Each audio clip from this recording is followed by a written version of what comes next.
He is just logging in. He will be just joining. Okay. I think we'll commence, Mr. Chairman.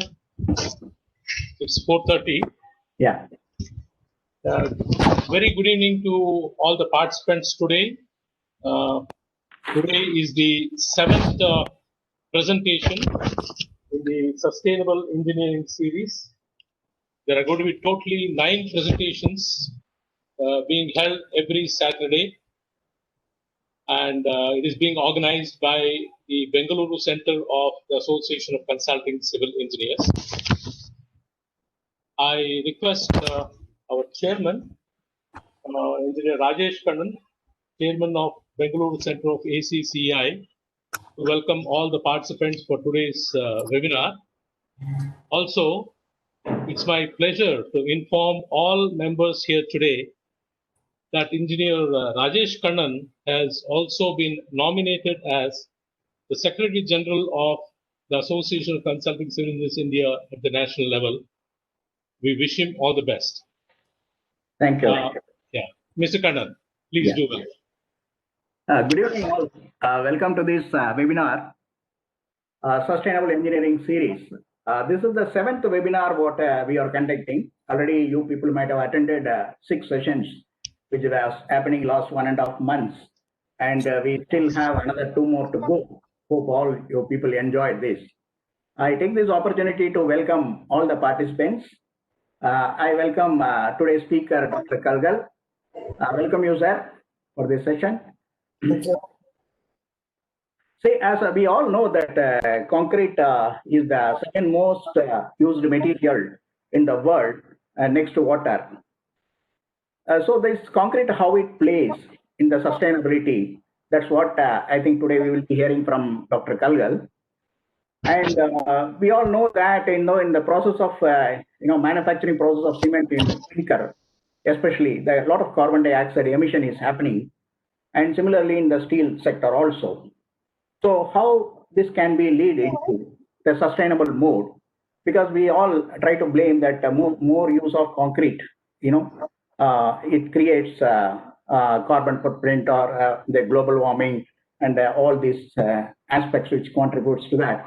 So we will today hear from Dr. Kalgal that how the concrete plays an important role in sustainability development. Then I just want to inform you people. See, when we talk about global warming, climate change, carbon footprint, all these things, we can't overnight change anything. So the focus should be, we should act locally, but let us think globally. That was the mantra we should do it. We should not always think about the global warming and all these things. What we can do at the local level. For example, I just want to tell the participants, see, when we are just traveling in the Bangalore roads, we are nowadays seeing a lot of people moving in bicycle. Please don't honk and harass them in future. See, he is contributing good to the environment. We are traveling in a car and we emit a lot of carbon dioxide, but that fellow compensates your damage to the environment. So please allow him to travel smoothly. This is what my submission. Please respect him. He does more than us. That's the one point which I want to make. Then another one more appeal is that 11th of this month, we are having our AGM meeting. I request all the ACC members to participate in large and then, make that program very successful. With this, I hand it over to, I welcome you all once again and hand it over to our moderator, Dr. Ranganath. Thank you, Mr. Chairman. Now today's lecture will be on sustainable development with concrete, and the presentation will be made by our own Dr. Manmohan R. Kalgal. I request Engineer Sharad Koknes, Managing Committee member of Bengaluru Center, to kindly introduce the speaker of the day, Dr. Manmohan R. Kalgal. Very good day to you all. It gives me immense pleasure in introducing today's speaker, Dr. Manmohan Kalgal. To begin with, I've had a short experience with him, personally working with him when he was in BBR India. So with that I will just say that to begin, he did his ME in pre-stressed concrete. To continue, again, he did his PhD in concrete structures from IISc, that's Indian Institute of Science. He has more than 20 years in teaching, research, and consultancy. He was the professor of civil engineering at MS Ramaya Institute of Technology in Bangalore. He moved from academics to industry in 2003, where he was heading the PT division in BBR India till 2007. Later on, he joined Ultratech Cement Limited as head of building products division. And he moved on, took over as joint president and head technical services. He is presently the technical advisor for Ultratech. He is also actively involved in several professional bodies. He is a fellow of Indian Association of Structural Engineers. He was ex-VP South. He is also a fellow of Association of Consulting Civil Engineers and ex-Secretary General. He is also a member of Indian Concrete Institute, and he was president of ICI from 2015 to 17. He is actively involved in organizing several national and international conferences. He was the distinguished visiting professor at BMS from 2012 to 2017. And he has been honored with Eminent Engineer Award by Institute of Engineers India at their annual convention in 2018. With this, again, I welcome all the participants and viewers. The speaker is going to be excellent, and I hand over today's webinar to him. Thank you, Welcome, Mr. sir. Portes, for the kind introduction. Friends, we have been listening over the last 6 weeks on various aspects of sustainability in construction. Material selection happens to be one of the major focus areas in our endeavor to reduce the adverse impact on our developmental activities. Among all materials, concrete happens to be the most widely used, and hence there is a need to study the harmful effects of using this material. In today's presentation, Dr. Manmohan Kalgal takes us through the journey of making and using various components of concrete, the impact of concrete making at every stage, and ways to mitigate the same.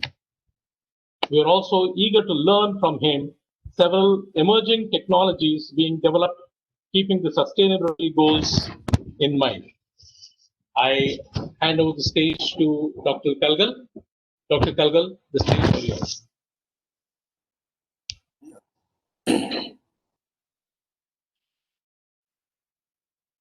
Dr. Kalgal? Yeah, just 1 minute. Yeah, sure. Thank you, Ranganath. I hope my screen is visible now. I'm not sure. Is my screen visible? Yeah, it is. Okay. Now in full screen. No, it's a black screen, Kalgal. Yeah, now it's okay. Yeah, okay. There is probably a lag between my computer reaching the sky and then coming down to you. So good evening, friends. Thank you, Ranganath, Kannan, and Sharath for the niceties. And very good evening to all my friends and my seniors. This is one topic which had to be a part of the sustainability series, and hence, since I've been in the field of concrete for some time, so this is the topic that is allocated to me. I hope I'll be able to do some justice to this particular topic. Did the screen go off? Yeah, it went off. Okay, it went off from here as well.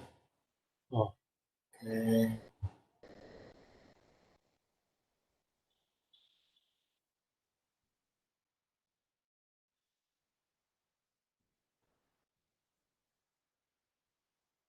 Okay.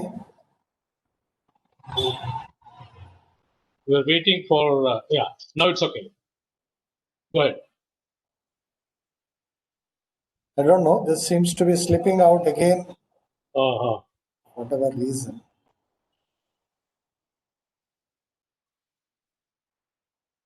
Sorry about that, but Is this your enlarged screen, Man? is the screen coming now? We're waiting for the contents to show up. Yeah, I know. Yes, it has come on. Okay. So you've got the screen now? Yes, yes. Okay. So let me start off straight away with the word sustainability, which of course has been discussed for the past 6 lectures and very nicely presented by Dr. Ajit Sabnis. And he has already dealt with this subject and all the nuances that are to be taken care of while we are dealing with this subject, etc. I'll straight away start with sustainable development. Of course, sustainable development itself is having several connotations, and everybody has his own definition for sustainability and sustainable development. So I'm just taking one of the popular, statements that are there, that development which recognizes the needs of everyone, the one which maintains stable levels of economic growth and employment. Of course, that's why we want to have development. And it uses the natural resources prudently while protecting and, if possible, enhancing the environment. Also, this has been mentioned earlier that there are three, pillars. Sometimes people say 4 pillars, but here I'm talking of 3 pillars on which this entire issue of sustainability is standing. One is the social issue, the other one is the economic issue, and the third is the environment issue, not necessarily in that order. So, a development which takes care of social and environmental issues is said to be a bearable development. Thus, one which takes care of social and economic issues is said to be an equitable development. And the one which takes care of economic and environmental issues is said to be a viable development. The one which takes care of all of them is said to be a sustainable development.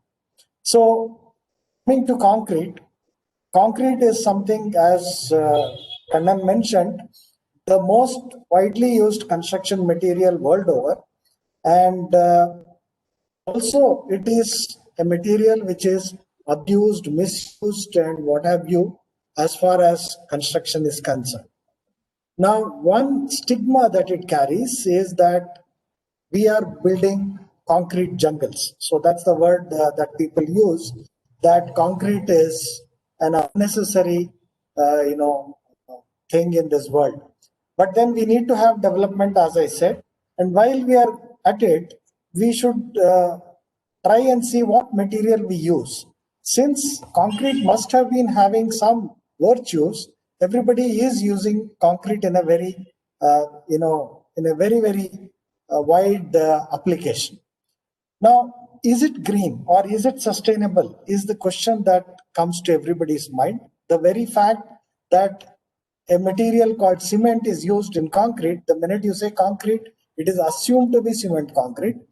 And cement is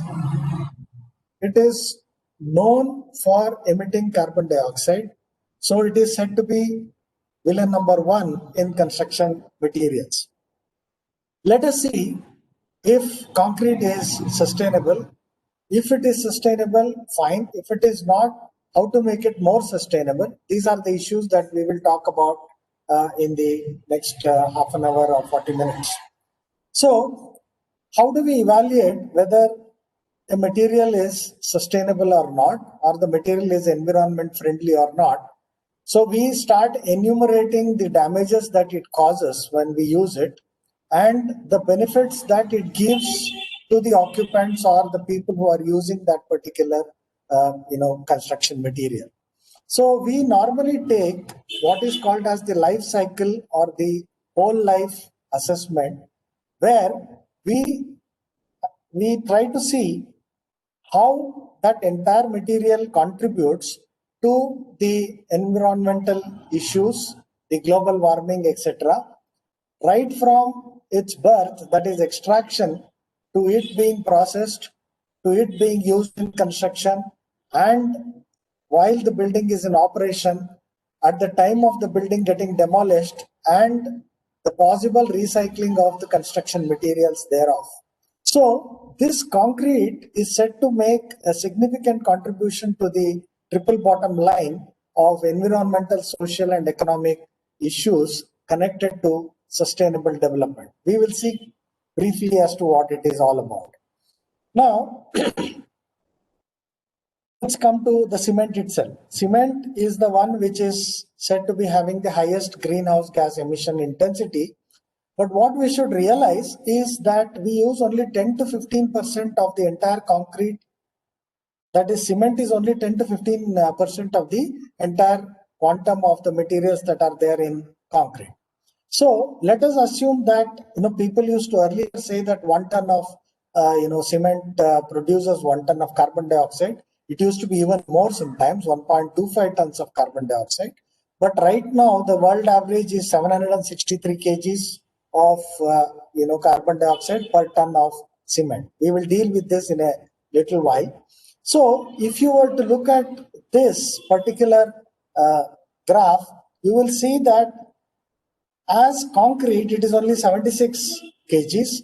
And if you use this in roads along with a higher cement content, it might go to 114 kgs per ton of the cement that is used. Now, if you look at the other materials that are there, which are in construction, which are used in construction, if you look at the production energy in gigajoules per ton, the numbers might vary a little, but aluminum is the highest, followed by stainless steel, steel, glass, and then comes Portland cement. So it is only 5 gigajoules per ton. Now, somebody is asking for annotating the shared content. I have approved it. That is my good friend Carvalho. Okay. If you look at concrete, it is 1.4. Now,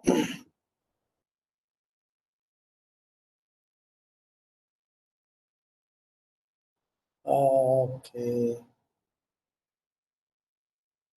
This created some issues in my movement of the slide.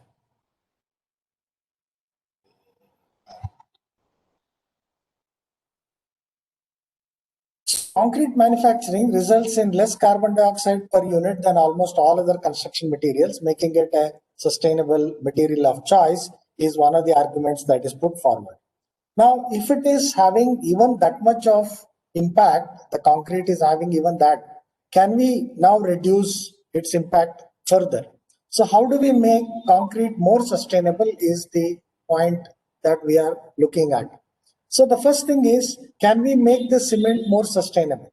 The cement can be made more sustainable by several means, which all can be parallel. One is to use less energy intensive kilns, use supplementary cementitious materials to reduce the clinker component, to use new types of clinker other than the ones which we are using now, use alternative fuels and renewable energy during the production process to reduce the carbon dioxide or greenhouse gas impact, and if possible produce a clinker free cement.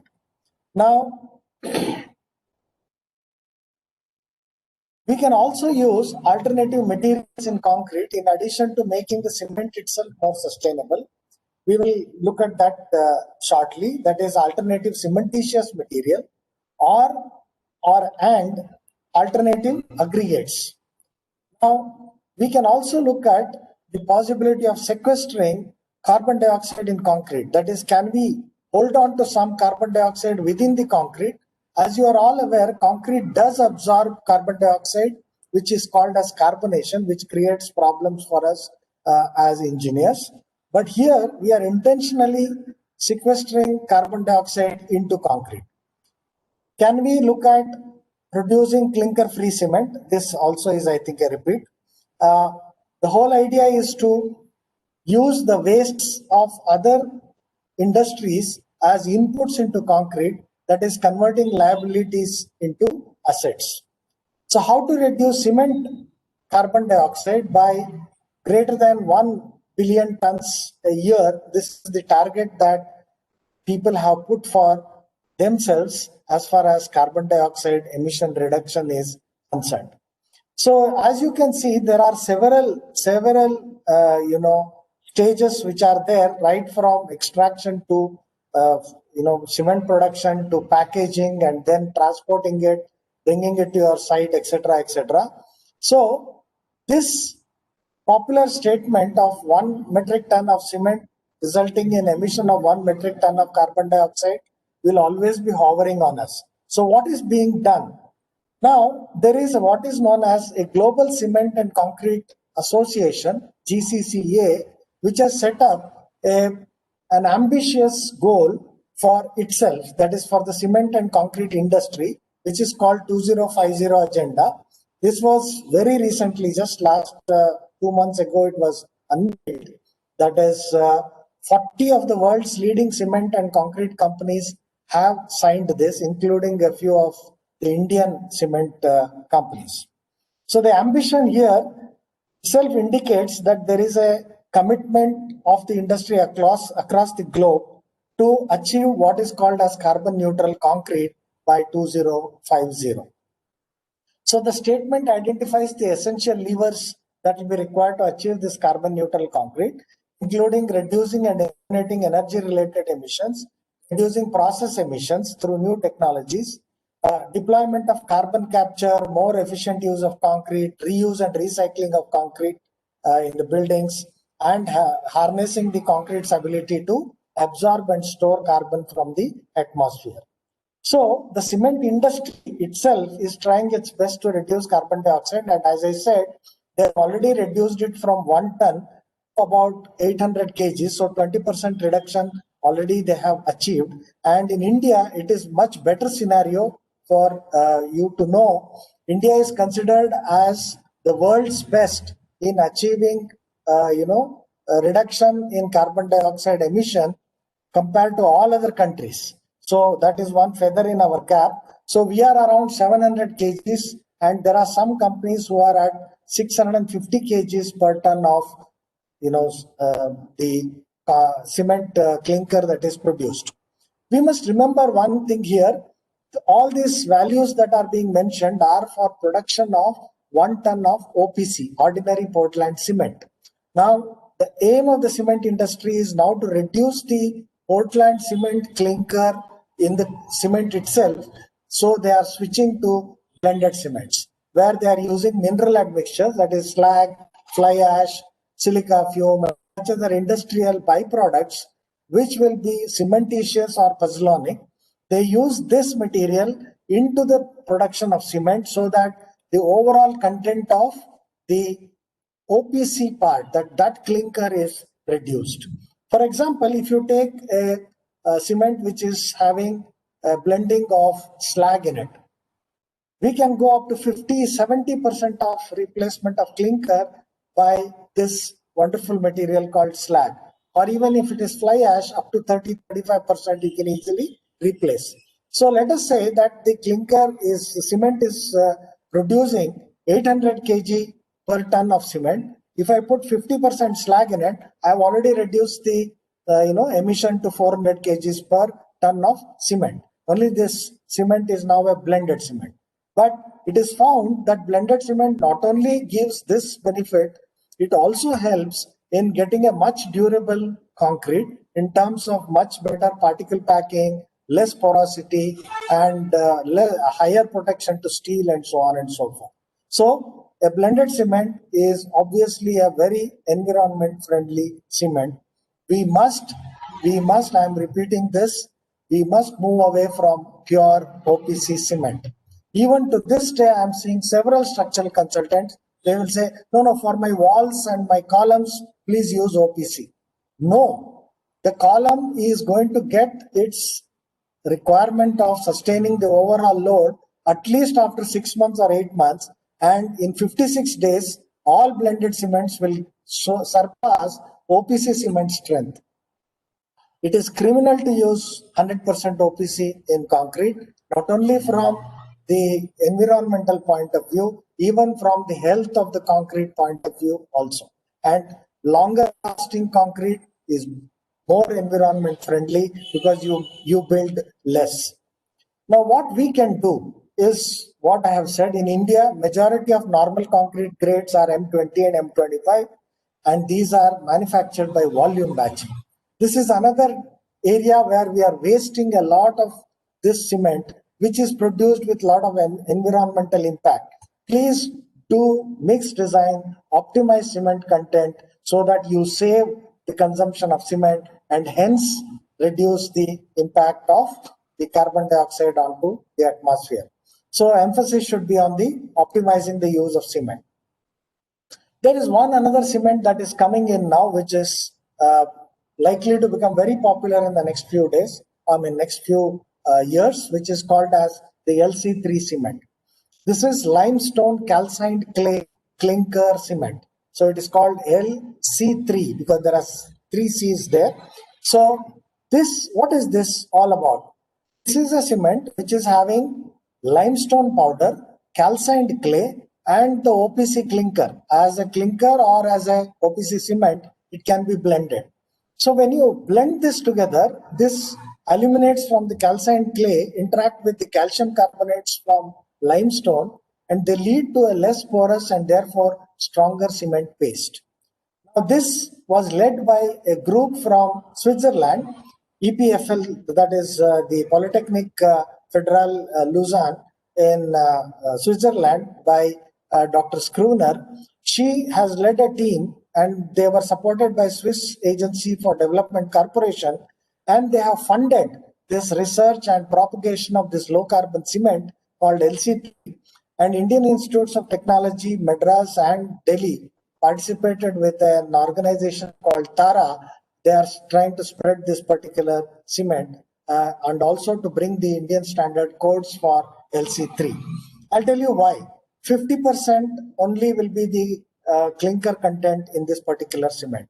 So when you are reducing the clinker content from 100 to 50 compared to OPC, you have already achieved a big deal as far as, and even this calcining of clay, you are not taking the temperature to 1400 plus or whatever, you are doing it around 750, 800 degrees centigrade. So even the calcining is much less energy intensive. The overall carbon dioxide emission reduction is said to be 30%. So the process is to find a suitable clay, process the clay, calcine the clay, and then there are 2 ways of doing it. When you calcine the clay and mix it with limestone and gypsum, you get what is called as LC2. To that, if you mix the clinker and grind it, or mix OPC, you get LC3 because the clinker part is the other C. So then you can use it in concrete. The advantage with this LC2 is that it is not a product which will hydrate, so you can keep it for any time without worry of it deteriorating in strength. Whereas in cement, the minute you put it with the clinker, 3 months is the upper limit. You have to use the cement within 3 months. So it will be good if you are able to sell it fast, you can make LC3 and sell. If you are worried about the time duration, you can make LC2 and keep, and then add whenever you want OPC to it, 50%, and then sell this. So this is something which is coming. Another point that I want to emphasize here before I forget is that the clay that you use here, you may think that, good clay is being used here. No, actually you need the much lower grade clay than what is used by the ceramic and other industries. People use kaolinite and other things. So here we require much less purity. So and this, what I have shown in the picture, is so much of unused, non-suitable clay is lying around in mines where ceramics and other industries are working. You can use all that waste material and calcine it, process it, calcine it, and then blend it with cement. And this will be a wonderful cement to use going forward, which means our concrete will be much more sustainable. So what is the heart of this entire thing is calcination. So there are 2 methodologies. One is called the flash calciner. The other is called the rotacalciner. I'm not going into this in detail, but then this information is available. So this LC3 allows the growth without abstinence due to the resources and carbon dioxide efficiency. So the production capacity can be increased twice because you're adding 50% of non-clinker material in this. And the quarry life, the limestone quarry life can be enhanced. The limestone that you use as limestone powder here, which is about 20% or so, is again a second grade limestone, which means all that waste limestone which is lying around can be fruitfully used here. So the reduced clinker content leads to less process emissions, as I said, and also less emissions from heating of limestone to form the clinker. So grinding of limestone takes less energy than heating it. So that part in the 50%, energy consumption is much less. Okay, I will skip this particular this thing. So I come to aggregates. Now in concrete, it is not just cement alone. There are aggregates also. So how do we make aggregates more sustainable? We are right now quarrying stone and taking river sand very, very unscrupulously. And there is a lot of energy, utilization in quarrying operations, crushing operations, transporting operations, etc. So people are trying to see whether they can use alternate aggregates to reduce the impact of energy, the embedded energy into the concrete. So a lot of work is happening and a lot of research is happening, as well as implementation is happening in recycled aggregates, that is construction and demolition waste material, as well as utilization of railway ballast, which is unused, or after its use it is available for you to use it in concrete. Also, secondary aggregates, manufactured and natural, are being looked at for making the concrete more sustainable. Now, whenever we are looking at the alternate materials, we have to make sure that any material that you use shall be characterized for its physical and chemical properties. Because now, as you must be knowing, the entire cement making, concrete making is a lot of chemistry there. So when you are adding materials which are having some chemical impact, you must be worried about the chemical properties, and hence all materials should be checked for their chemical characteristics. Physical characteristics are obviously required because all the gap filling, strength giving, crack preventing, all of this happens by these materials, and we should know what are their physical characteristics. So once you analyze the materials that you are planning to use as alternate materials, you have to study the concrete also, which is made with these alternative materials, both in fresh state and hardened, because they may look harmless, but they may create problems for you in the fresh state in terms of either slump or slump retentivity, or not being able to use this after a longer period of time, and so on and so forth. Also in hardened state, it can create problems. So you must make a thorough study of the concrete with these alternative materials before you select the type of alternative material and the amount of alternative material that you are planning to add. And you must also obviously study the long-term properties and durability of that particular concrete. And it would probably many a times require you to even look at the mixed design methods and QA/QC procedures, because now new materials are there. The same old mixed design and QA/QC procedures may not hold good. You may have to tweak them. Now, what happens? I mean, durability is very important element of concrete, and we need to see what are the things that will affect this durability of concrete. If the concrete structure lasts long, to that extent, it is helping the environment. If the structure lasts only 10 years, 20 years, and you have to rebuild again you are putting in a lot of energy, and you are also emitting a lot of greenhouse gases when you are trying to do the entire extraction, processing, transporting, etc., etc. So this ability to resist weathering action, chemical attack, abrasion, etc., etc., while retaining the original form and quality and serviceability is generally called as durability. So this is key to sustainability, as I already mentioned. It depends on two things. One is the concrete system by itself and the service environment in which this concrete is placed. That is where this particular building or building component is. So the concrete system depends upon the materials and processing that are involved in making the concrete before it is used. And the service environment has two effects, the physical effects and the chemical effects. So what influences the durability of concrete? It is, what do we mean by concrete not being durable? When it is physically or chemically compromised, we say that it is not durable enough. So the physical factors that can result in the, physical factors sometimes lead to chemical reactions and thus reduce durability. That is, for example, a cracking due to shrinkage, which is more physical, can allow reactive gases and liquids to enter concrete and spoil the reinforcement or spoil the matrix of the concrete, which is chemical. And chemical factors by themselves can result in physical outcomes. That is, alkali silica reaction is a typical example, which starts as a chemical reaction, opens up cracks which are physical, and then again there might be issues of chemical things that might be happening there. So the question is durability an issue with concrete with alternate materials?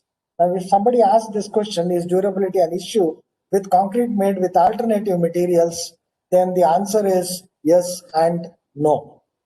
Now, this, why yes, why no? Let's very quickly look at it.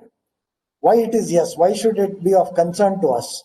The problem is we have lesser understanding of the properties of alternate materials, less control on the properties and quality of alternate materials.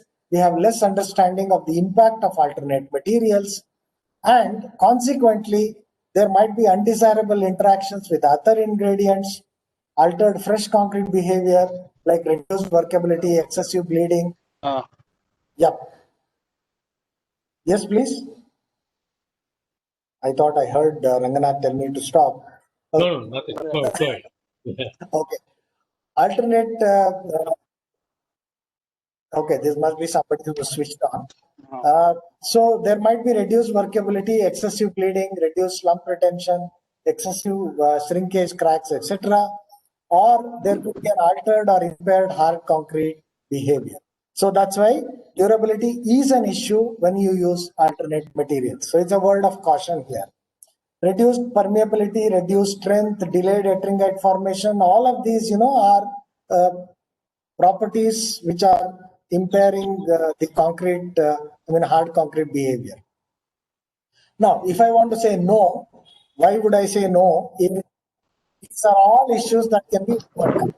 So these issues can be overcome by proper study of properties of alternate materials, following a vigorous quality assurance scheme, and ensuring proper mix design procedure, strict monitoring of site practices, proper compaction, adequate curing. So the result is that we have a much denser and impermeable concrete and a concrete with lesser environmental impact. The concrete with lesser life cycle cost. That's because we are looking at the entire life cycle, including demolition and recycling of the concrete. Now, I would like to deal with a couple of emerging technologies also. So carbon dioxide in construction is being very actively being discussed, not just the ones which I mentioned. Of course, for day-to-day life, what I mentioned just now is of importance. Going forward, in the next couple of years, what is going to happen? There is a... Okay, there is some... Mr. Srinath, you please mute yourself. I think Ranganath, you have a facility to mute him. Yeah, I have muted all. Again, they have the option of unmuting themselves. So that they are heard. Fine. You can give them a chance for the next webinar. Okay. Please, friends, you can ask your questions after the presentation is over. Please mute yourself and do not make any changes in that. Thank you. Srinath, can you mute yourself? Hopefully he has. Okay. So right now there is a big contest on with millions of dollars prize it's NRG COSIA combined. They have called what is called as X Prize for Carbon X Prize, and this a few of the finalists in that. I'm just giving that particular information. So there are a lot of people who are trying to upcycle this carbon dioxide. The research is oriented in keeping carbon dioxide out of atmosphere and store it someplace else, including deep geologic formations, soils, soda bubbles, concrete blocks, etc. By making waste carbon dioxide into something marketable, entrepreneurs can begin raising revenues needed to scale their technologies. So this can be a paying business to see what can be done with this carbon dioxide. Concrete is not the only source people are trying. They are trying all other, including plastics and others, where they are trying to upscale carbon dioxide. A few of them connected to concrete, I would like to deal with it here. So this is one company called Carbon Upcycling. Interestingly, this head of this is an Indian. He's only 29 years old. He's the CEO and managing director of this company, and he's already earning in millions. So carbon upcycling technology, this company transforms residues such as fly ash and slag, making them more reactive and increasing their cementitious properties. So they are working at nano level to see how they can make these or activate these materials like fly ash, slag, etc., and using carbon dioxide in the impregnant. So the use of carbon dioxide, which is previously captured, combined with physical transformation of the material during process, generates a new addition for the cement, which allows the production of concrete with low environmental footprint. That means we reduce the cementitious content by putting in these activated materials, nanomaterials. The improvement in cementitious capacity achieved by carbon upcycling technology will expand the range of sources that can be used to reduce the amount of clinker needed. That's what I wanted to say. There is another technology which is called carbon capture. This is from CO2 Concrete LLC. This again is a company which has one Indian as the lead. I forget his name right now. I think it's Gaurav Sant or something.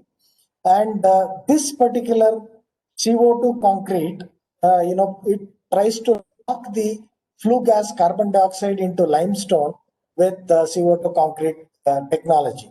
So they take the carbon dioxide and they process the carbon dioxide and put it in the mineralization chamber, and they make precast concrete materials out of which are much superior than the normal precast concrete, members or elements. So the process requires minimal capex, that is capital expenditure, because it features simple stack-up integration with limited site utility tie-ins, does not require carbon capture system in the sense the earlier, curing or cleaning the carbon dioxide and things like that, and readily integrates into existing construction supply chains. Additionally, these mixtures can incorporate low-value fly ashes, including those which are from the like pond ash and things like that, which have lost their lime reactivity. So cement company doesn't want to use it, but you can activate it by this particular process. So this is a significant advantage in low margin concrete business. Third one is called carbonated calcium silicate concrete. This is proposed by a company called Solidia. It's a patented process. It's a USA based company, started about 10, 12 years back, and they're progressing, but slowly. So this is a low lime calcium silicate cement, which cures by a reaction with gaseous carbon dioxide. So they use carbon dioxide to cure this concrete, and this is, low lime calcium silicate. So the production of this CSC, that is carbonated calcium silicate concrete, requires less limestone, lower kiln temperature, and hence it makes it possible to reduce the carbon dioxide emissions at the cement kiln itself from about 800 to around 560 per ton. So the carbon dioxide used in the curing process and captured within this cement is an industrial grade carbon dioxide sourced from waste flue gas. That means no cleaning of or pure carbon dioxide is not required. So this translates to about 30% reduction in carbon dioxide emission. There is one more, which they call as zero clinker cement. That means there is no typical OPC clinker which is there in this. Now here, as you can see in this process diagram, from extraction till shipment, there is a portion which is red. That is the heating of kiln at 1450 degrees centigrade, storage of clinker, produced by heating. That particular process has lot of carbon dioxide emission there. This is due to the fuels. This is due to the decarbonization of limestone emitting carbon dioxide, and then also related to some electrical energy required, etc., etc. So this particular, then the other one where there is no heating done. So this is a process in which the entire thing, the manufacturing, happens without any heating at all. So this is something like our geopolymer concrete that we talk about. It's all activation by various means, including probably certain alkalis that they do in geopolymer concrete. So this is almost akin to geopolymer concrete because they talk of heating-free activation process manufacturing without heating and clinker-free. So the first step in this particular process is valorization. That is, collect slag and get from the metallurgical industry, and they also bring in flash clay, which is there from the clay sludge, and they also bring gypsum from phosphogypsum or chemical gypsum from various gypsum producing industries, fertilizers, etc. All of these, which are called as co-products of some other industry, are brought in. This is the first step. Now value addition to this is done. This is valorization. So in the production, what they do, depending on which particular raw material they are using, they mix it with activators and super activators, which they call as super activators because this is a patented technology. And then once it is activated, it just has to be packed and sent for construction. And in the construction process, it can be used in precast concrete, it can be used in ready-mix concrete or ready-mix plaster, RMP and RMC, and it can also be sent for retail sale in the bags. So this is the entire process of manufacturing. This is from a company called Hoffman in France. So they produce three varieties of cement. One is called HP2A, which is using flashed clay mixed with silicate. So it has a very high pull-out strength, and it is a two-component paste liquid system. So this is something like geopolymer. So 100% mineral, non-flammable, and VOC-free adhesive. And the second one is cement, which is based on blast furnace slag, and efficient activation system allows the co-product to be used without any addition of clinker. Again here, this is possible to be used for ready-mix concrete and precast concrete. You can see several applications of this UKR in block making, in ready-made stairs, precast industry, basically precast walls, and then even cast in situ floors.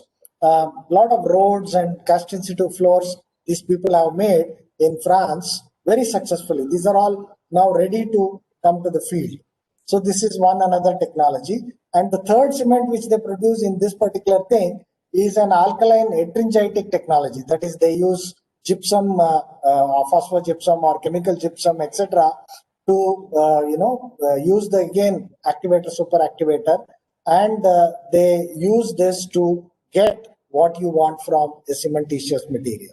So this cement has a mechanical strength up to 60 MPa at 28 days, which is as good as your the cement that we are accustomed to, 53 grade cement or whatever. So this is an ideal road binder, they claim, but can also be used for mortars, plasters, and construction concrete. Again, since there is no clinker, please remember this is a very environment friendly concrete.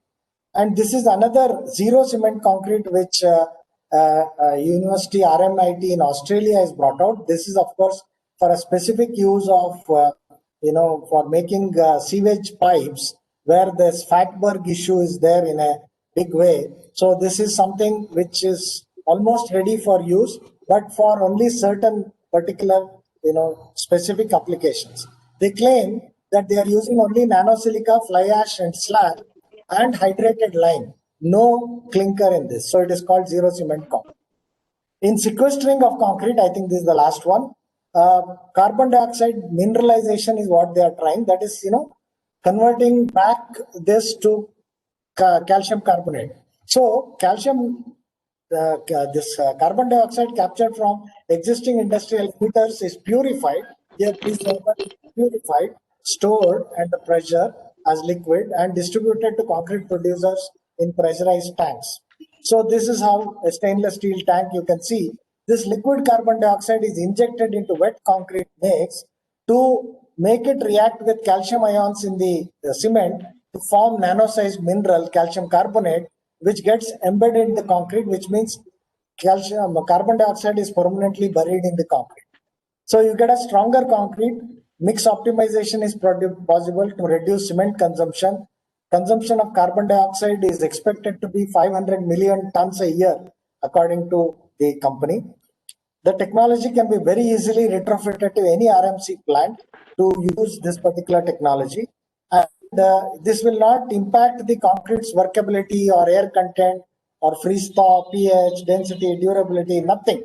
You just add this carbon dioxide and it creates a magic. Of course, some people are using some ethylene gas also to aid this thing. So as a byproduct, the same Sina of carbon upcycling has also come out with an alpha carbon coating, again made using carbon dioxide. And in some 250 locations across the US, he has used this particular carbon dioxide converted coating to coat the concrete so that the durability of concrete is increased. So this carbon upcycling, now, lastly, I just want to say one or two things before I wind up. The concrete construction practices, I'm coming back to our usual this thing. Concrete construction practices are significantly different in India in comparison to developed countries. Even now, majority of concrete produced and used in India is by unorganized sector. Virtually, there is no awareness or appreciation about sustainability. Environmental regulations are inadequate, or even if they are there, they are not enforced effectively. These are issues in India. Engineered or semi-engineered constructions are limited to larger housing or infrastructure projects.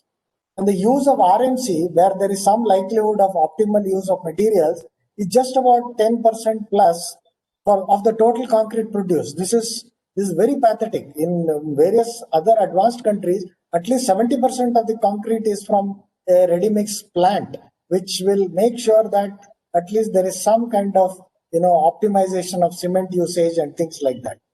There is a need to minimize wastage of precious natural resources by making efficient and judicious use. One simple example: mix cement and sand in the morning to use it for plaster, go for coffee or cigarette or whatever, come back after half an hour or 45 minutes, by then it is half dead, add some water, use it, again go for lunch, come back, add some water and some cement, use it.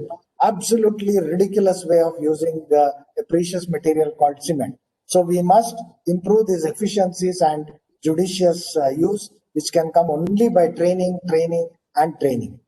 So in conclusion, I would like to say that construction industry has a large role to play in sustainable development. The drive towards sustainable construction is achievable only when all stakeholders in the industry, including developers, designers, builders, suppliers, recognize and appreciate the importance of sustainability. Concrete being most ubiquitous construction materials, it is necessary to make it as sustainable as possible. Durability is one of the important pillars of sustainability, and design for durability followed by selection of proper materials and combination supported by systematic QA/QC procedures can ensure durable and hence sustainable concrete. Thank you. Well, thank you, Dr. Kalgal. That was an interesting travel through the material advances that are being made about a material that we have been using day in and day out. Thank you very much for the presentation. Friends, we now open up for question and answer session. And anybody having questions, they can come forward and pose their questions to Dr. Kalgal.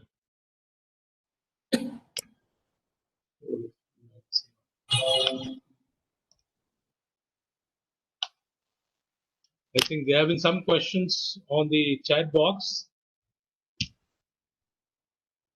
Anyone wanting to ask a question directly?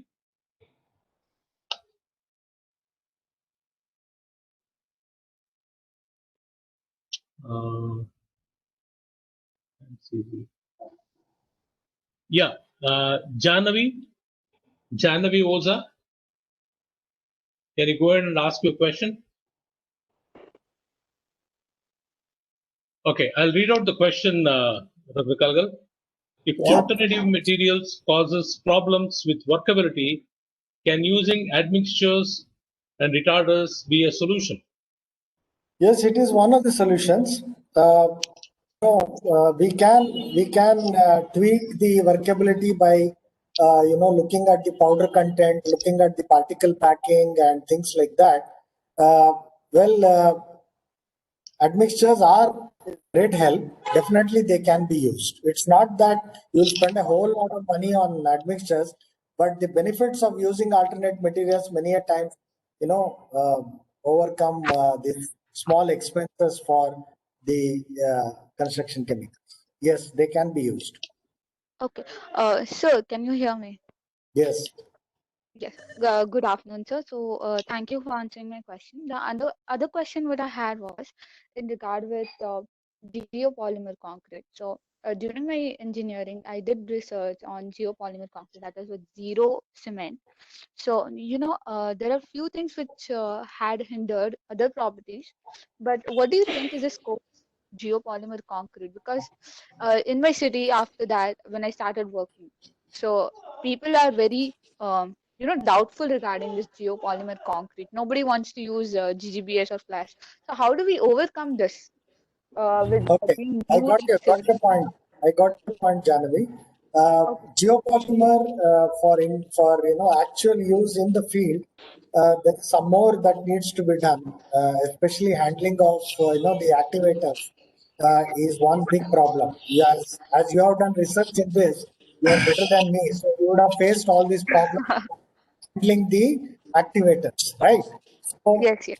right now it is amenable and useful for precast, structures which are smaller in size and don't contain reinforcement, like pavers, blocks, and things like that. And some of the people are coming through to use this. It will take time because see who is the competitor? Competitor is the great cement. The ease with which you can use, abuse, misuse cement, you can't do that with geopolymer materials. You have to be careful. Now nobody wants to be careful. That is a problem. So geopolymer has a promise, but then we need to pray. We need to train an army to handle these things. At least to start with, as pavers, blocks, curbstones, and things like that. Then slowly graduate into, because with reinforcement there are some issues, as you must be aware. So it will come, but it will take time. Even in countries like Australia, New Zealand, where it originated, even there it has not yet fully become very industrialized, except that they have gone into one good area that is called roads. So in roads, it's very easy to use, and only the decision makers have to take a call. Of course, they will say we don't have the government specifications and rate analysis, etc. So they will not give orders. Exactly. Thank you. Thank you so much, sir. Thank you for answering. Yeah, next, I think Avantika has a question. Avantika? Okay. Next, anyone else? Yeah, Mr. Raghunath, I have a question to Kalgal. Dr. Prakash, please go ahead. Kalgal, always it is said that construction is the culprit and things of the kind. And we're all put on the defensive when it comes to all this sustainability and things like that. My question is there a pie chart or a graph giving all the culprits in one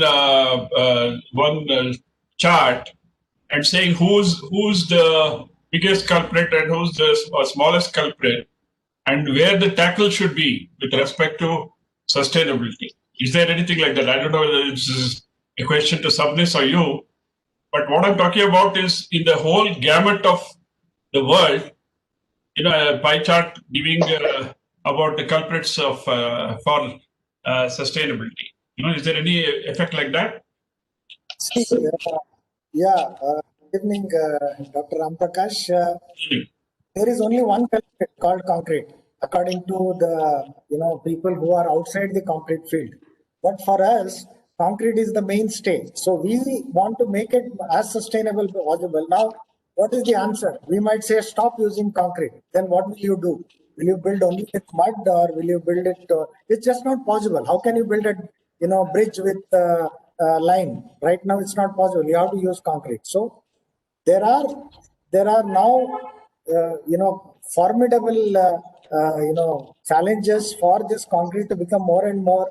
As I said, in 2050 they want to make it net zero concrete using the same material. Now they are working on that as to how to improve the situation. Now between this concrete which we are accustomed to and the other concretes, to my knowledge, there is no pie chart available. Ajit might have done extensive research, so he may be knowing. But right now, there are several pie charts, but not of much use. Everybody from their own angle have given their pie charts, which I may agree or may not agree. If I agree, you may not agree. That is also there. No, I'll put the question in a different way. Construction sector is something like 50% of the total sector. And in construction sector, the materials that are used and how much they are sustainable is another factor. Okay, and the other 50%, other than the construction, how does it stand out with respect to safety? That pie chart is available. Plenty are available. How much construction sector contributing? How much is transportation sector? How much is industrial sector? Those pie charts are available. And within construction sector also, to some extent, there is some characterization that people have tried. But again, this varies from country to country, because in Indian practices, the whole chart might become totally different. I was talking to Dr. Raghunath the other time, when I was going to BMS, and if you look at what is the embedded energy versus operational energy, what is true in India is not true in Europe, because their method of living itself is different. Similarly, our method of construction itself is different. So yes, construction is a major contributor. They say that 7% of the carbon dioxide emission is by the cement industry alone. So that's a significant value. So cement company is targeted, and they have been given targets to make it as less as possible, and they have been set number targets also. So these are things on which there is very serious work going on. Regulations are becoming tighter by the day for the polluters. The concept of polluter pays is not there in India. That's another problem. You just have to demolish, go dump it in somebody's empty site, and you go scot-free. I mean, these are things that a lot of regulations have to come. But I want to accentuate one point which you said very rightly. The disorganized sector is the biggest culprit in construction, in all these aspects. So that is where we're going to put our efforts on to make things more sustainable. Sir, one small thing. Even in organized sector, you go to the biggest of the construction people, they are still using OPC. They must be held to account. Why are they using OPC? What is the big deal in using OPC? Right from IITs to everybody is shouting from rooftops, please use blended cements, or please use blending materials while making concrete. Nobody cares. I mean, we're right out. I want pure OPC mix. No, this is not acceptable. So we need to train everybody, sir, including organized sector. Okay, thank you. Thank you, Dr. Ramprakash. Good evening. Yeah. Who's it? Good evening, Dr. Kalgal. It was a very nice presentation. Ravindranath. Yeah. Yes. Yeah, Ravindranath. Please go ahead. Hey, I just wanted to know, you mentioned that OPC is the biggest culprit in all these things. What is the contribution from the cement manufacturers are the hindrance from them to stop producing OPC? See, they have opened a shop, right? Now, if Okay. somebody is every day coming and asking for sugar, if I say I have only jaggery, then I have to close my shop, right? So also the other reason is 100% OPC is not replaceable. You have to blend. To make a blend, you need to manufacture OPC. So the idea is to reduce the manufacture of OPC or make more cement per ton of OPC produced. So it is a win-win situation for everybody. OPC needs to be used. Now, for example, if you are making an M80 concrete, or let us say you are making an ultra high performance concrete of M120 or M150, I need to use OPC. I'm not saying ban OPC. I'm saying that, use your engineering sense and your sustainability sense. Yeah. Thank you, Mr. Ravinath, for the question. Yeah, Thank you. Dr. Kalgal, I have taking forward what Dr. Rabindranath said. Why not then make blended cement as compulsory from the codal point of view? They'll go to the Supreme Court of India, sir. That's a problem. Yeah. The companies are ready. The companies are ready to produce blended cements. You may not believe, company to which I am attached, more than 70% is blended cement only 30% is OPC. So if companies can come up to 70%, they can come up to 90% also. Yeah. Then I have one more doubt. This is not with regards to the, I know there are a lot of steps taken to optimize the energy production, cement manufacturing, everything. But, if you look at the major clusters of cement manufacturing industry is in those dry areas where water is extremely scarce. Yes. For example, Rajasthan, Chhattisgarh, etc. How do we actually in those areas, how are we managing the water? Because water is also one of the most critical aspect when it comes from the sustainability point of view. In those areas, what are the steps what we are taking? That is one thing. And my next question is actually, are these cement industries, are they also parallelly making some plans to manufacture and make lightweight aggregate available to the common man more easily? Because nowadays it is other than the byproducts, waste byproducts, what you're giving by default. Okay. The first point about water, I fully agree. Cement plants are forced to locate themselves where limestone is present, and that's not in their hands. So limestone is present only in certain belts, and that on that belt only the cement factory will sit. Otherwise, you will have to transport the limestone long distances to the place like a river bank for the plant to sit in the river bank.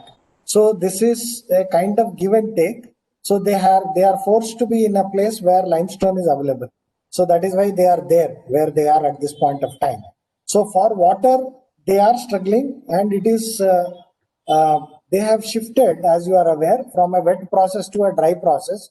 So the consumption of water is not as it used to be long time ago. And the only way to do this is what they are trying to do is all the places which they have quarried, they are converting it into lakes, or they are converting it into storage areas so that water gets stored if at all it rains there.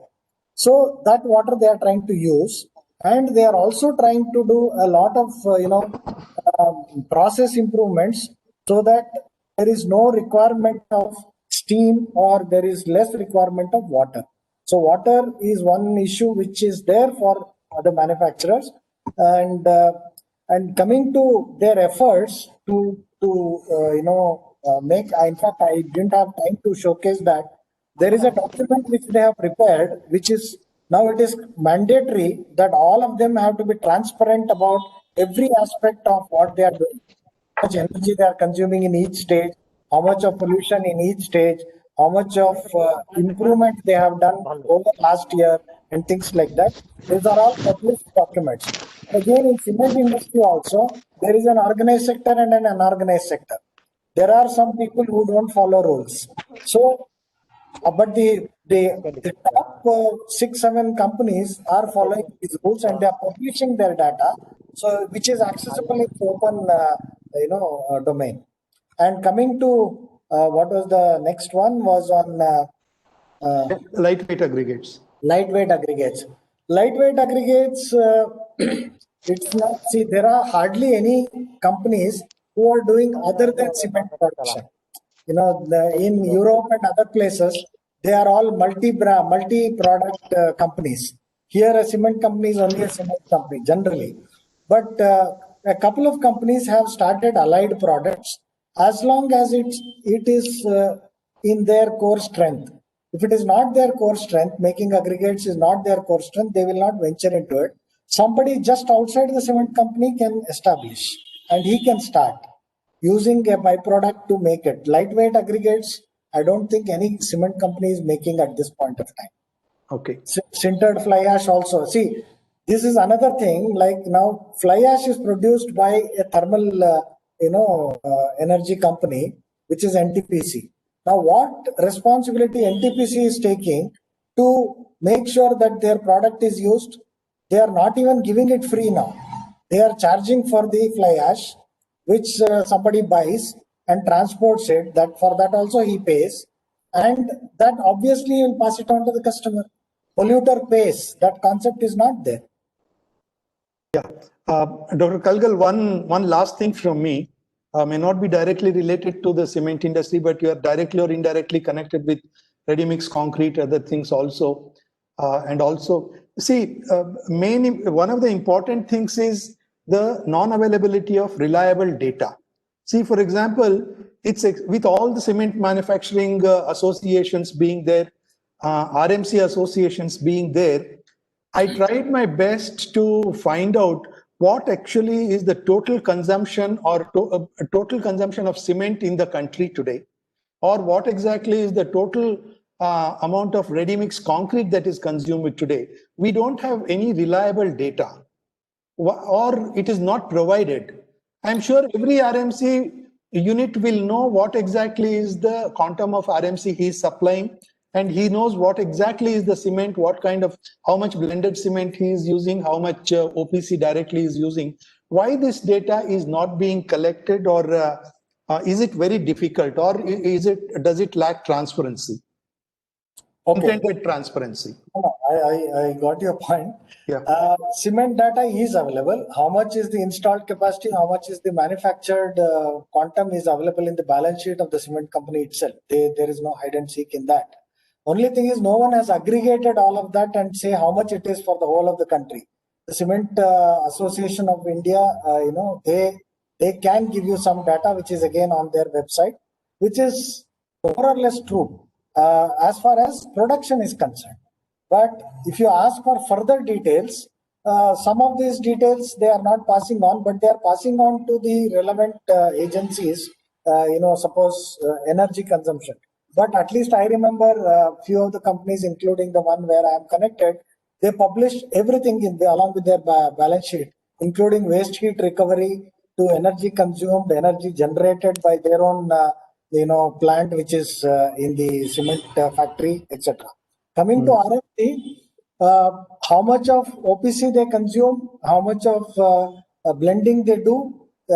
Again, if it is for an organized sector, that is very clear because it's mandatory for them to give this data.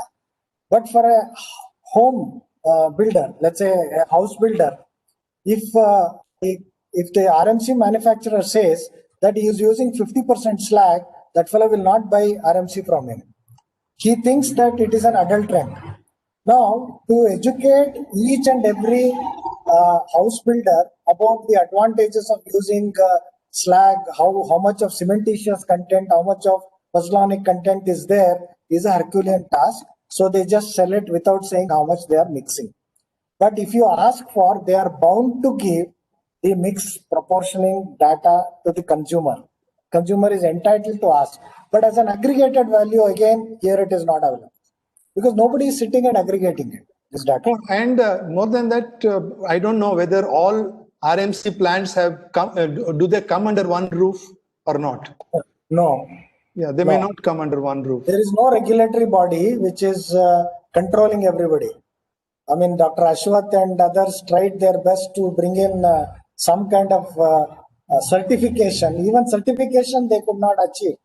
People don't want to get into anybody's control as far as possible. Thank you, sir. Thank you very much. Thank you. Next, I call on Mr. Girish.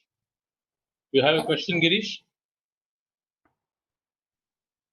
Okay, if he's not there. Yes, sorry, Mr. Ranga. Yeah, Girish, go ahead. Kalgal sir, this basic, very fundamental question. Is there a difference with respect to the carbon footprint of 53 grade cement and 43 grade cement during manufacture? Not much. Not much. Hardly 1%, 30%. Not even that much. Okay, thank you. And second and last question is that one of the reasons why this blended cement, though it is much preferred, is not as popular is because, of course, one is the knowledge dissemination among individual home builders, but also there is a suspicion that blended cement is made by byproduct. Some people refer to as a waste product, but it's a byproduct, and that cost is substantially less. Now, by adding that to the extent of 30, 40, 50%, whatever, the cost of blended cement has to come down substantially. But if you compare a 330 rupee bag of 43, 53 grade cement and blended cement, hardly there's a difference of about 10, 15 rupees, while they have to be at 100 to 150 rupees as per the person. I got your point. Girish, I got your point. Right from, something like 1990s, I've been hearing this question. Why think that any other material is an adulterant and somebody is profiteering from it? Why don't you look at the end product? The end product is more durable, much less amenable to gases and corrosion and things like that. So why don't you think of paying for it? You want the benefits, but you want the rate to be low. That doesn't happen. When you buy MTR, Upma mix, let us say, do you ask what are the ingredients in it? You don't. You buy it for what it gives you, what it delivers to you. So you fix performance parameters that is required. That has not happened in India. We are very prescriptive. We tell the RMC manufacturer how much of cement is to be added, how much of aggregate of what type is to be added. Then you say you must give me this result. Why should I? When you prescribe the ingredients, I'll give you what that comes out. So there is a big gap between the prescribers and the manufacturers. Both don't understand each other. I'm not saying that the prescribers are wrong. What I'm saying is there is a need for understanding each other and bring in more performance oriented. Don't doubt the supplier. Now, when you buy a car, you check what is the quality of the rubber used in the car. Do you check what is the quality of the car? No. You buy the car for what it is promising to deliver. So buy an RMC for what it is trying to deliver. So that is what is my humble request. So we should get out of this doubting, doubting and also thinking that somebody else only is profiting. It is not. Okay. But is there a real price difference like the way people perceive 100, 200 rupees per bag? Nowhere in the world, blended cement is available cheaper than OPC. Please check. Okay, thank you. Thank you. I see Dr. Bharti Ganesh posing a question in the chat box. Dr. Bharti, are you there?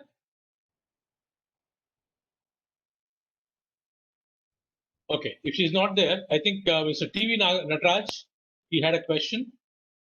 Mr. Natraj, you can unmute yourself.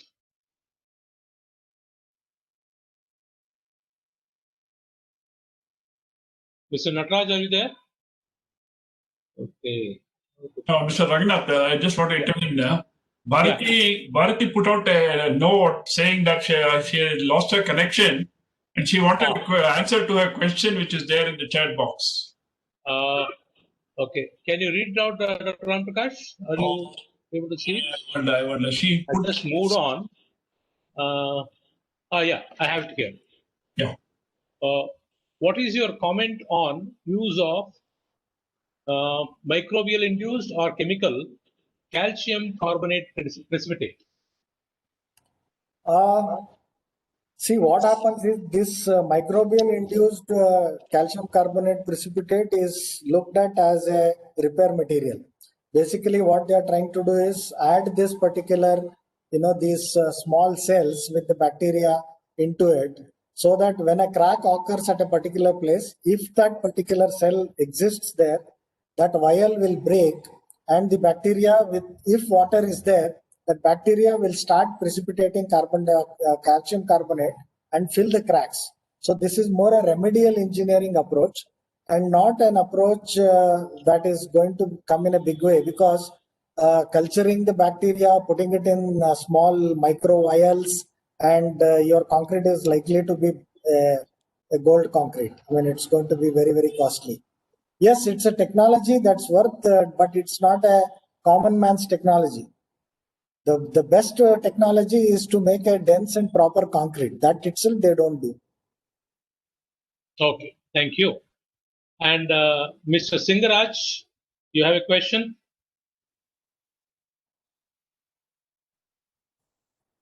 Okay, I throw it open. Anyone else having any questions? You can put your hands up. Sir, can I ask a question? Yeah, Mr. Sam, please go ahead. Sir, as you said, Kalgar sir, as Yes. you said, Yes. the construction industry is not in an organized way. Why ACCE or ICA can do a step to organize this construction industry? Okay, good question.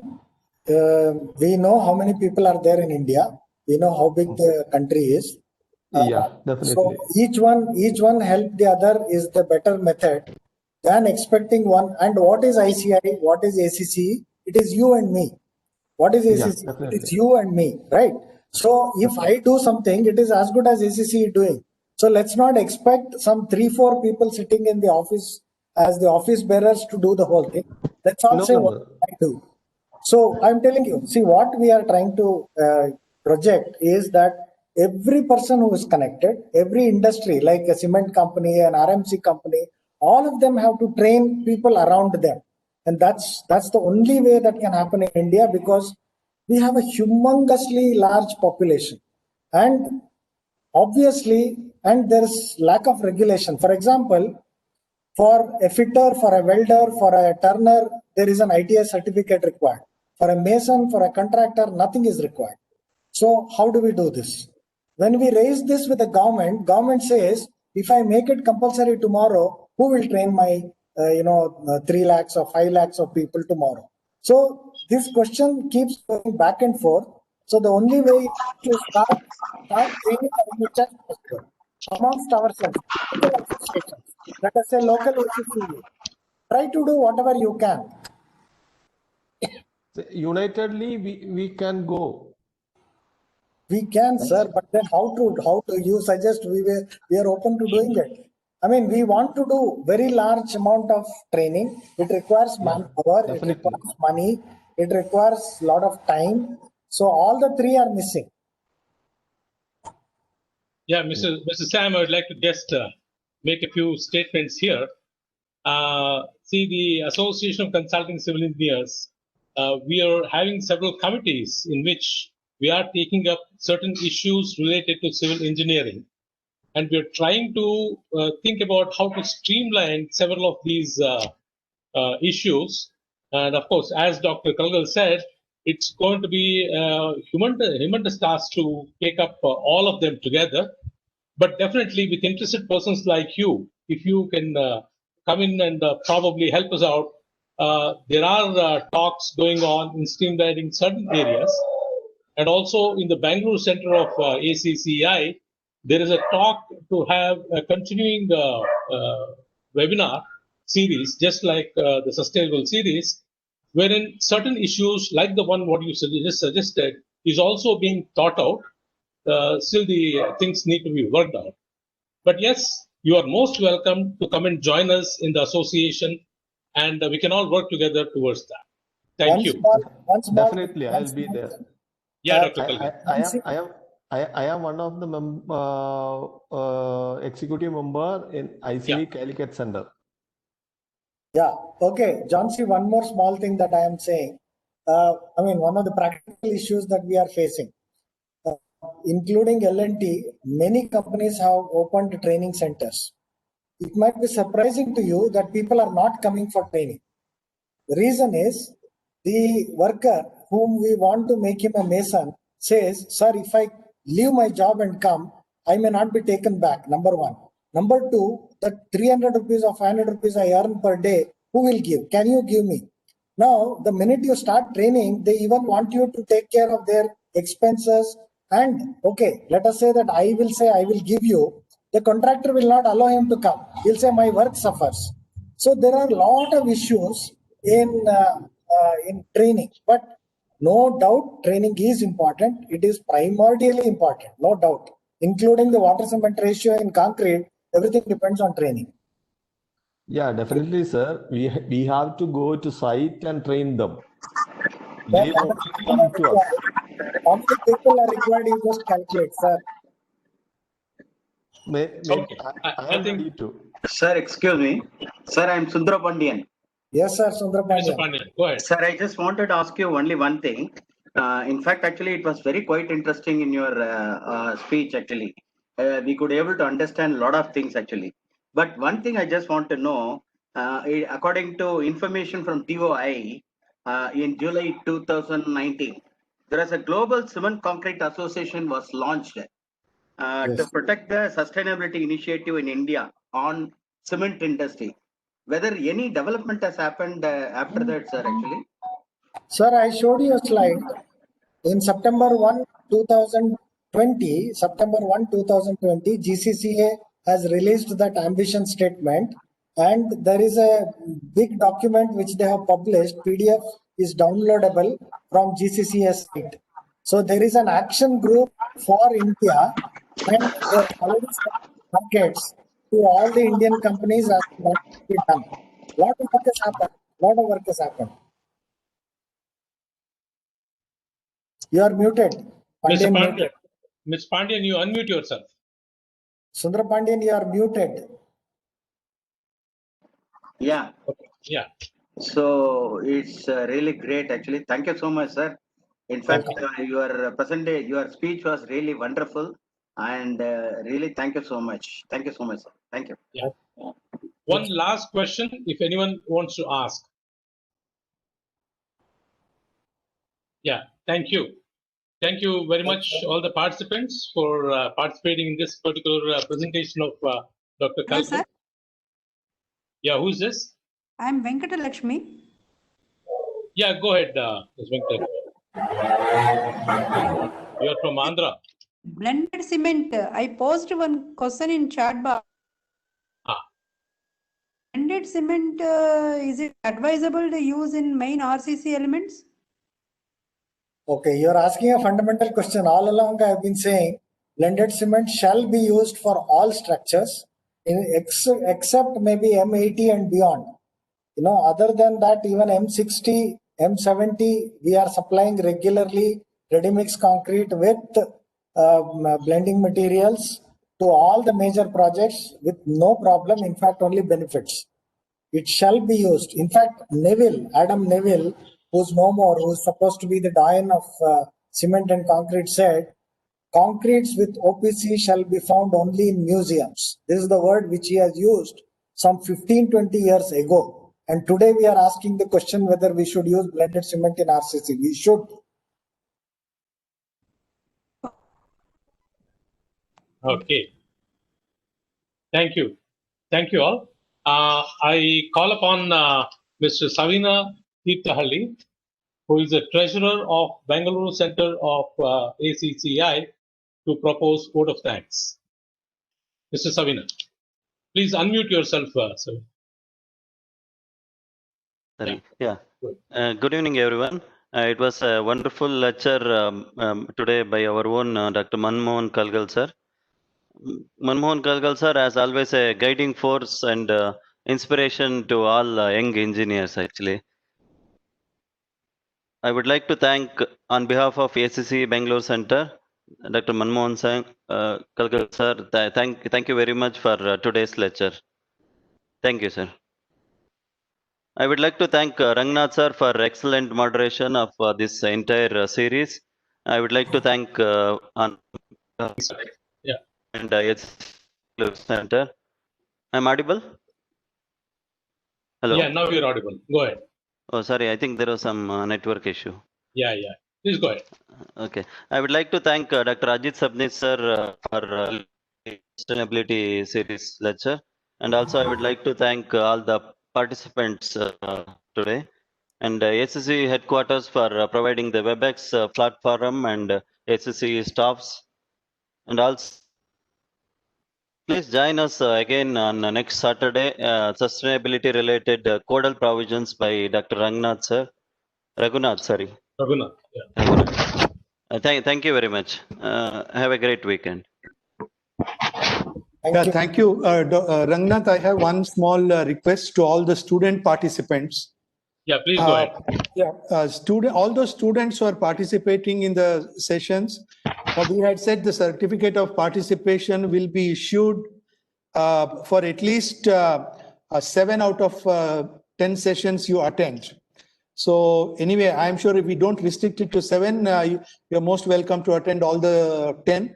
In fact, it is advisable for you to attend all the 10 so that you can derive the full benefit of the entire sustainable engineering series. But please make sure, in the Google form which you might have filled, and if you feel that it is not yet filled, kindly send a detailed mail for which, in the Google form, what you have submitted, there is only organization name has been given. Please fill up if you have not filled up the organization name as your college, kindly send a mail to ACC office saying that your name, full name, and the college which you belong to, so that will automatically appear in the e-certificate. Otherwise, your college name will not appear there. So this is a request to all the student participants who have not mentioned the name of the college and the organization box in Google form. Thank you. Yeah, thank you, Ajit. Thanks to everyone. Have a good evening. Bye. Thank you. Thank you, Kalgal. Bye-bye. Bye. Thank you, sir. Thank you.